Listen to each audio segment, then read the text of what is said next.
Football ম্যাচে 90 minute শেষ মানে কি সব শেষ?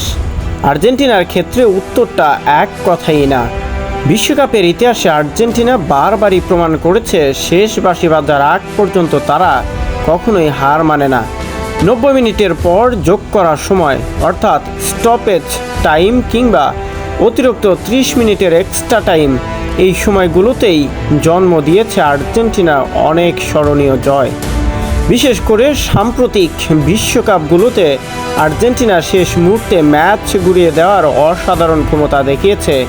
2026 বিশ্বকাপ নকআউট পর্বে তাদের একাধিক ম্যাচ 90 মিনিটের পর গোল এসেছে।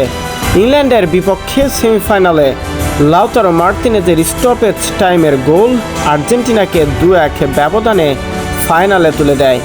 একই টুর্নামেন্ট কেপ ভার্দের বিপক্ষে 111তম মিনিটে জয়সূচক গোল এবং মিশরের বিপক্ষে 90 অর্থাৎ অতিরিক্ত মিনিট 2 মিনিটের মাথায় গিয়ে গোল পেয়ে দলকে নাটকীয়ভাবে জয় নিশ্চিত করে আলবিসেলেস্তারা। পরিসংখ্যান বলছে সাম্প্রতিক নকআউট ম্যাচগুলোতে আর্জেন্টিনার জয়ের বড় একটি অংশ এসেছে 90 মিনিটের পর।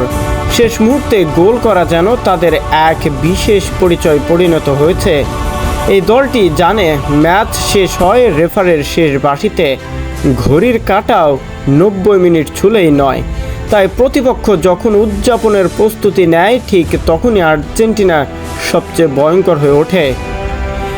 আসলে আর্জেন্টিনা দল শুধু এবারের বিশ্বকাপই নয়, বিগত সালের ম্যাচগুলোতেও আমরা দেখতে পেয়েছি 90 মিনিটের পর অর্থাৎ স্টপেজ মিনিটগুলোর পর যে জয়টা পায় সেটা বেশি আর বাড়তি উন্মাদনায় সৃষ্টি করে সাধারণ দর্শকদের মাঝে।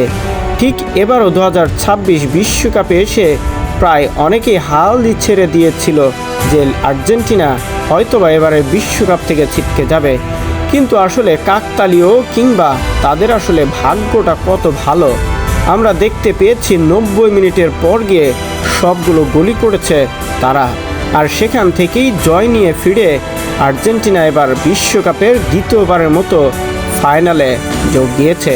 প্রতিপক্ষ হিসেবে পেয়েছে পয়েন্ট টেবিলের শীর্ষস্থানে থাকা স্পেনকে। এখন দেখার বিষয় কাদের শক্তিমত্তার বিচারে এবারের বিশ্বকাপটা কাদের হাতে উঠতে যাচ্ছে।